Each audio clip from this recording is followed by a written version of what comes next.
¿Qué tendría que pasar para que todo un continente entrara en guerra? ¿Puede un solo disparo destruir imperios enteros? ¿Y si te dijera que todo comenzó con un error de ruta, una pistola y un joven de 19 años? Hoy en Sombras del Conflicto presentamos cómo empezó la Primera Guerra Mundial. La chispa. El asesinato del archiduque Francisco Fernando. El 28 de junio de 1914, en una ciudad llamada Sarajevo, ocurrió un asesinato que no solo acabó con 2 vidas, encendió el conflicto más devastador que el mundo había visto hasta entonces. Pero este no es solo un crimen, es la historia de un polvorín a punto de estallar. Europa, antes del disparo. Estabilidad en apariencia, miedo en el fondo. A comienzos del siglo XX, Europa vivía una paradoja peligrosa. En la superficie, el continente parecía próspero, moderno y seguro de sí mismo.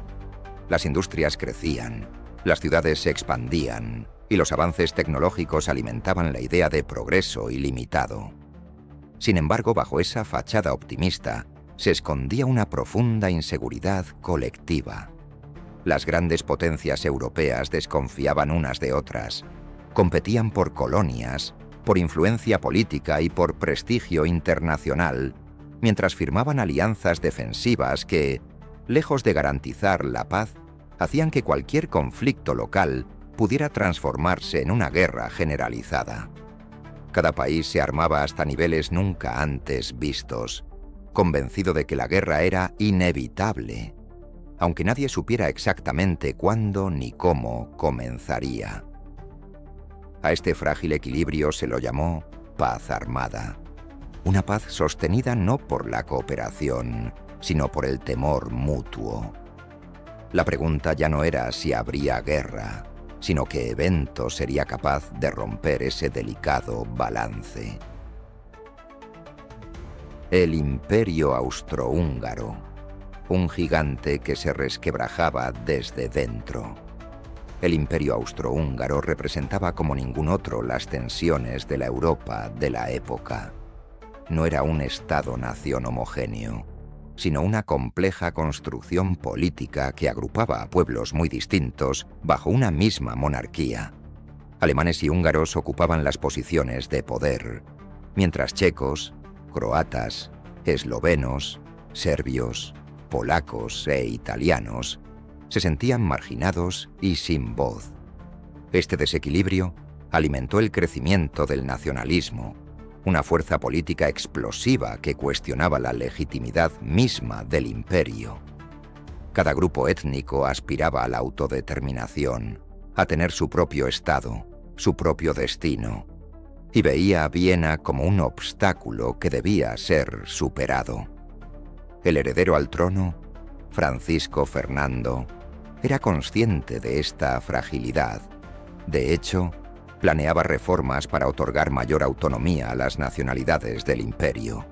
Sin embargo, para los sectores más radicales, estas reformas llegaban demasiado tarde. Para ellos, el problema no era la forma del imperio, sino su mera existencia. Bosnia y Sarajevo, una anexión que encendió el resentimiento. La situación se volvió aún más tensa en 1908, cuando Austria-Hungría decidió anexar oficialmente Bosnia y Herzegovina. Aunque el territorio estaba bajo su control administrativo desde hacía años, la anexión fue vista como una provocación abierta, especialmente por Serbia, que aspiraba a liderar la unificación de los pueblos eslavos del sur. Bosnia tenía una gran población serbia, y Sarajevo se convirtió en el epicentro de un profundo resentimiento político y cultural. La presencia austrohúngara era percibida como ocupación, y cada desfile militar, cada funcionario imperial, reforzaba la sensación de humillación.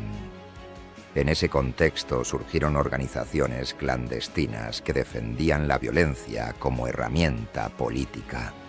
La más conocida fue la Mano Negra, una sociedad secreta que promovía la liberación de Bosnia mediante atentados y conspiraciones. Para sus miembros, la lucha no era solo política, sino moral y casi sagrada. Gavrilo Princip. Idealismo, radicalización y destino.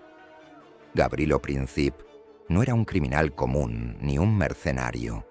Era un joven influenciado por el nacionalismo romántico, convencido de que el sacrificio personal podía cambiar el curso de la historia. Había crecido en la pobreza, rodeado de relatos de opresión y de ideales revolucionarios que glorificaban la muerte por la patria. La Mano Negra le ofreció un propósito, una causa que daba sentido a su vida. Fue entrenado, armado y enviado a Sarajevo con una misión clara: atacar al símbolo del poder austrohúngaro. Para Princip, el archiduque no era un hombre, sino la encarnación del imperio que debía caer. ¿Era consciente de las consecuencias globales de su acto? Probablemente no. Pero creía, con absoluta convicción, que la violencia podía abrir el camino hacia la libertad. El 28 de junio de 1914. Una cadena de decisiones fatales.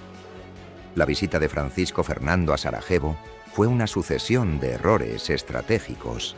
Elegir el Vidovdan, una fecha profundamente simbólica para los serbios, ya era una provocación. A eso se sumó una seguridad deficiente y una confianza excesiva en que nada grave ocurriría.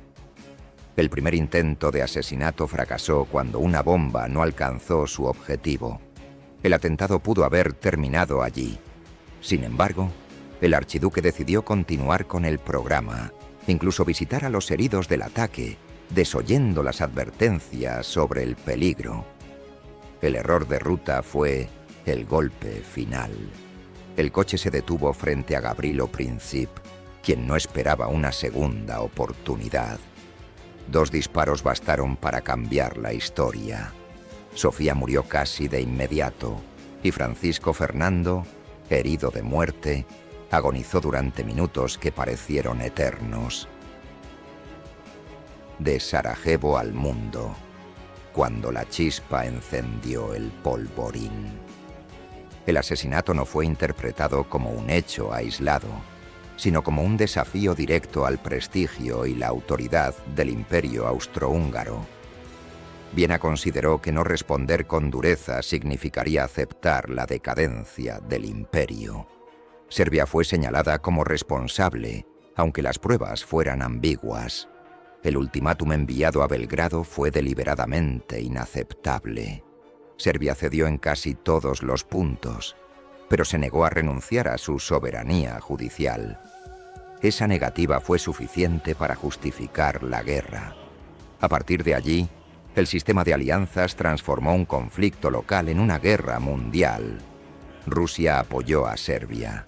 Alemania respaldó a Austria-Hungría. Francia se alineó con Rusia y Gran Bretaña entró para defender el equilibrio europeo. El asesinato de Sarajevo fue solo la chispa. El verdadero incendio llevaba décadas gestándose. La Primera Guerra Mundial transformó el mundo de forma irreversible.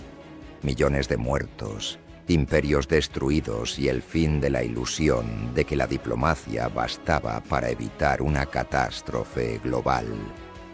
El asesinato en Sarajevo no fue solo un crimen, sino el punto de ruptura de un sistema internacional cargado de tensiones acumuladas durante décadas.